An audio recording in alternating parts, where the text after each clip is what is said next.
All right, welcome back. I think it's episode 20-ish of the Winnipeg Weight Loss Show. Mitch, Calvert Fitness, very creative with my business name. Never thought it would be just beyond me as the coach, but hey, we're rolling with it. MCF, if we have to abbreviate it. And I have a special guest today, one of our Rockstar members who just was a Mr. Consistent from day one and has the results to show for it. Certainly over 40 pounds, I think, technically since his first day of enrollment, but more before he started even then. So what we're going to do today is talk to James Blatz about what he's doing now. Certainly we'll take it back to day one and what made the difference for him to get to this point, but how he's going to keep it off. That phase 2 exit strategy is so critical to his success. And we want to dig into how you can maintain your results for life and never have to diet again, which I think is what everyone wants ultimately. Welcome, James. Hey, great to be here. Love it. So let's take you back to even before your time in Calvert Fitness. Something kind of sparked within you to start to shed the weight. Was it a doctor's, prognosis telling you had to make a change? What kind of triggered you in back in the day here? Yeah, well, the spark was definitely my family doctor during COVID. What had been a long term of kind of just slowly gaining weight and not eating as well. And certainly during COVID, having a few extra beers here and there, it started to translate directly to seeing that in blood test results. And my doctor sat me down, well, it was almost 2 years ago now, and basically said that, I'm getting close to the 50 mark, and these blood markers are starting to move in the wrong direction. And she said, it's time to eat less and move more. And explain it at, these are very typical things that are indicators of a sedentary lifestyle and poor nutrition choices. And so I had no excuse. I knew how to exercise. I'd been pretty active when I was younger. And so, yeah, I got myself up off the couch and started, slowly working my way in a safe manner. And then once I got back to that, then starting to eat healthy. But as you know, I kind of hit a plateau. I was down almost 20 pounds and kind of hit that plateau and just got stuck and couldn't figure it out. And that's when I reached out and joined Calvert Fitness. And after that started the downward trend. For me, that wake up call was nutrition. I think the thing I learned right away from you that was so important for me was you cannot out exercise a bad diet. And I am living, breathing proof of that, because I can exercise, but when I started that to discover and understand the macros, I started to really appreciate how many calories I was putting in my body every day and not even understanding that. And then not only that, sometimes the wrong calories. And at that point, then, of course, I started to really see results and started to stick with my cap. Got days that I went over for sure, but, always remembering that, tomorrow is just a new day, just start again. And so nutrition for me was a game changer. Love it. Yeah, that's often the big breakthrough. It's something we try to bury our head in the sand on, but yeah, as you soon realize, maybe you can get the first honeymoon 20 pounds off through largely exercise, but there comes a point when you've got to adjust that food intake, and it's not as bad as people think, right? We talked about a cap. You kind of touched on that. So maybe talk about the importance of protein and how surprised you were by the amount of foods to some degree. Even though you can't eat everything you want, you certainly get some of the things you want, right? Yeah, that's what I really discovered. Some of, like, for example, I love donuts. That's my Achilles heel. Like, if I could eat donuts for the rest of my life, nothing else, I'd do it. And that's what was shocking to me, was things like that. One donut, 300 calories, and it's all empty calories. It's sugars and just empty carbohydrates. And, when you look at the cap and start to appreciate that one donut is more than 10% of your calories in a day, and you eat that donut and it's gone, and you just feel like you achieved nothing. And yet to work out for an hour, you might burn 400, 500 calories in a moderate, at cardio session. And all that effort for that one donut, it just doesn't make any sense. Now, that's not to say, and I have donuts on occasion, but I plan for them and I make sure that I fit them in. And so what I really started to realize is that, man, if you want to, there's absolutely no reason you can't be full when you're restricting calories, to a healthy level of 300-400, less than your daily basal calorie consumption. But you can eat buckets of whole vegetables and fill yourself up in, great foods. And that's really the key, is you're not hungry. You just have to choose more wisely. And then, yeah, the protein was a little bit of a surprise. I wasn't, certainly never thought about that much protein in context. But Mhm. again, it's all about planning. When you plan, it's very easy to achieve those caps, and it's very easy to make sure that you'll leave yourself hungry at the end of the day. So yeah, that was the big thing for me, was just figuring out how to plan for my days. And I eat the same meals my family eats. I may be a little selective on the portion size on certain elements of those meals, but I mean, it's a no-brainer that, it's just a matter of kind of fitting it in. I've moved away. Like, I still monitor calories every day in the MyFitnessPal app, although I really probably don't even need to, because I count calories in my head Mhm. now. I Yeah. know portion sizes now, but I do it because I'm an engineer by training and I love data. So it Yeah. just fits my lifestyle. But I've Mhm. certainly matured to a point now where I would easily be able to go day to day and stay within my cap fairly closely without even having to record everything, because I am so Right. cognizant of what I'm eating. And the other big thing is not drinking calories. I don't Mhm. drink any sugary pop drinks anymore. I don't drink juices anymore. Those things that do have calories, I'll consume in very strict moderation to make sure that I'm not spending all those calories on liquid, drinks that Yeah. really aren't filling. Awesome. Yeah, no, those are some huge takeaways from the process. And, now you have 60 pounds off you to look back on. Obviously, there's Yep. lots of, measurable breakthroughs and wins. I imagine your blood markers are great, medication, all that stuff. Anything specific there to kind of celebrate? Well, yeah, I mean, that after about 6 months, when I was with Calvert Fitness, I dropped probably 25 of that first 40, and that Mhm. was my blood work all came back into line. And Yeah. the doctors I had some medications that were taken off, and the doctor even made the comment on one of them, which was a blood sugar one, metformin. And she Mhm. basically told me, she said, people generally don't come off of this. She said, but your markers are all coming back. We're going to try it. And sure enough, when I went back for my follow up after 9 months, everything was still in check. So I'm off of those. But more importantly, like I said, I'm turning 50 this year, and I feel fantastic. I feel like I'm doing martial arts 5 days a week again. I hadn't done martial arts for 15 years, and got my youngest daughter involved, and so we're doing it together 2 nights a week. And then I'm doing some other stuff that I'm really interested in. And it's fun and exciting again, because I can do it effectively, because I have the cardio capacity now. I have the flexibility. I have the strength. I'm just in better shape, period, from exercising now Mhm. for over a year. When I look back, I didn't realize how much I was missing by not being physically active. And Mhm. so putting it all together has been a real game changer to kind of it's been a reset. That's the best way to put it, a transformation that's just reset where I am in my physical being. And I'm pretty excited. And of course, that directly drives into your mental well-being, because if Sure. you look good and feel good, hey, you mentally, you're a lot sharper, right? And 100%. certainly don't have those afternoon head bobs in the 2 o'clock meetings like I used to either. Although not eating the donuts in the morning helps with that too. That helps as well. Yeah. Yeah. So Yeah. making your 50s better than your 40s essentially is kind of the outcome here, which is unreal. Awesome. That's what it's all Yep. about. Excellent. Maybe kind of share that compliment you got the other day, though. I really love hearing that, where one of your grad students, I guess, that you hadn't seen in a while, came back into the Yeah. office. No.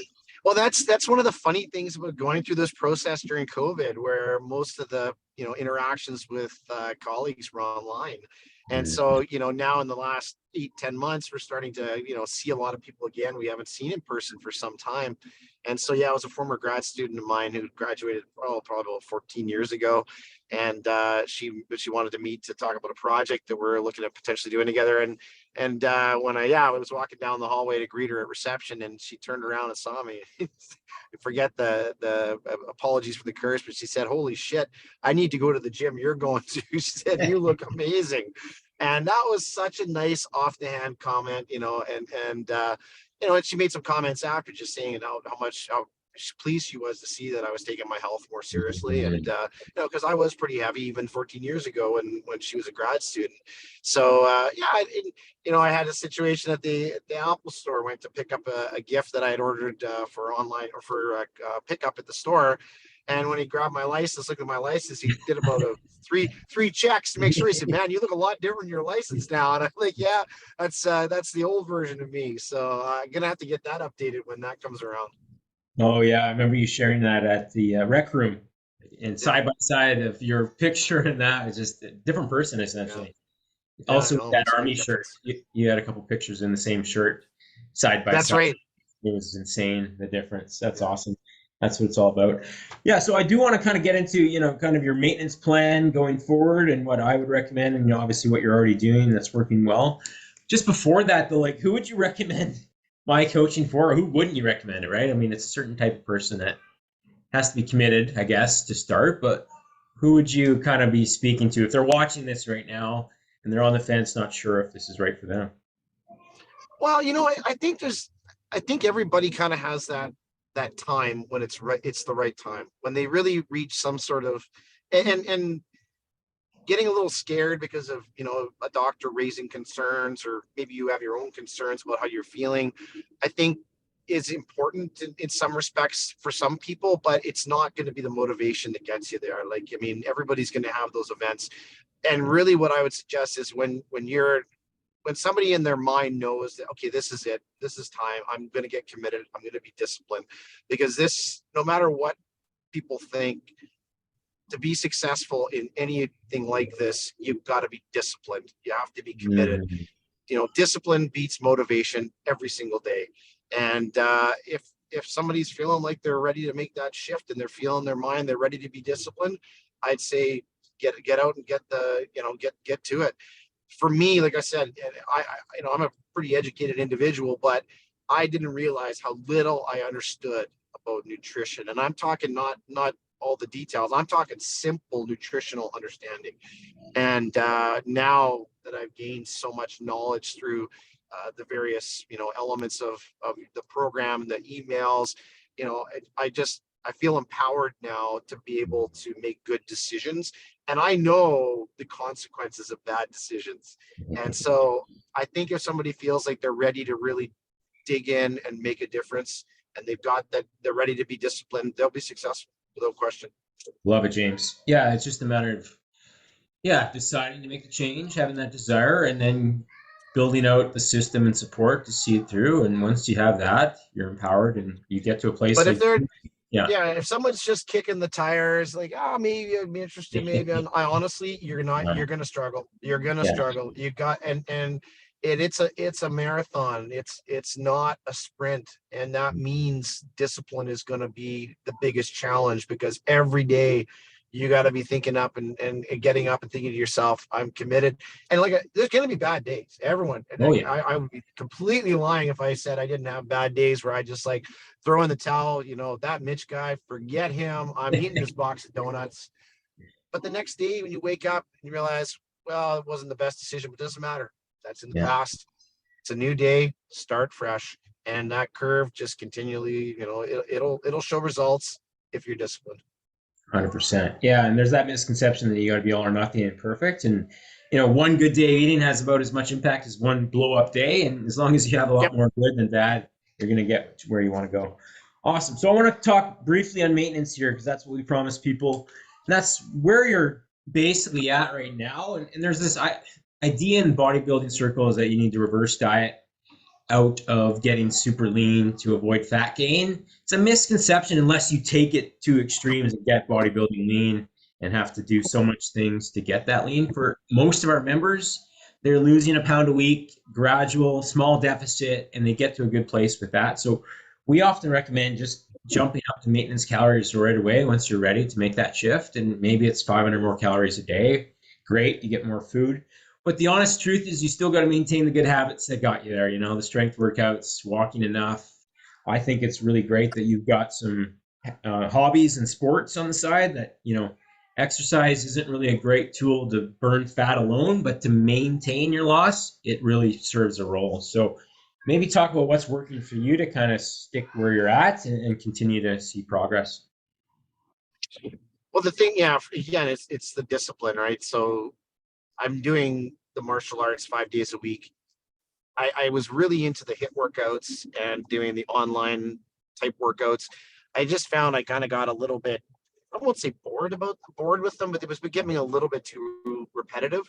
So Mhm. I searched out what I could do that would still give me some cardio and at the same time learn something. As I find when my brain's engaged, I tend to be more committed Mhm. to something and tend to do better at it. So that's where I got back into the martial arts. But it's really, it doesn't matter if it's martial arts, doesn't matter if it's running, if it's cycling, finding what you enjoy. And that's the kicker for me. The fact, I enjoy the martial arts. So doing it 5 days a week for me, every time I get up to do it, I'm excited because I'm learning. But I still do, I mean, the weight routines and that I still do my own. I've Mhm. kind of switched them up a bit.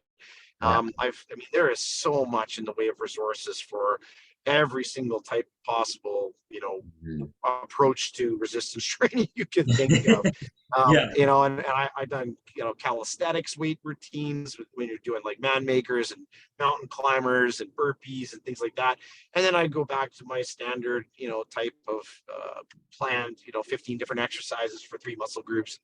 So Mhm. just, it's nice to mix it up, but just, as long as you're sticking with it, whatever you enjoy, I think is the most important way to be Mhm. successful in that. Yeah, that's kind of my takeaway is finding things you enjoy that are going to keep you moving. Having a strength foundation, however that looks like to you, because you don't want to lose muscle, you want to keep your metabolism elevated, and that certainly you're doing that too. So that is kind of summarizes what I would recommend someone do once they've gotten to their goal weight. You don't have to eat that little forever. Now we get into maintenance. We still have to keep an eye on our nutrition forever. That's reality. You can't just go back to what you're eating before, or else you'll kind of gain back gradually.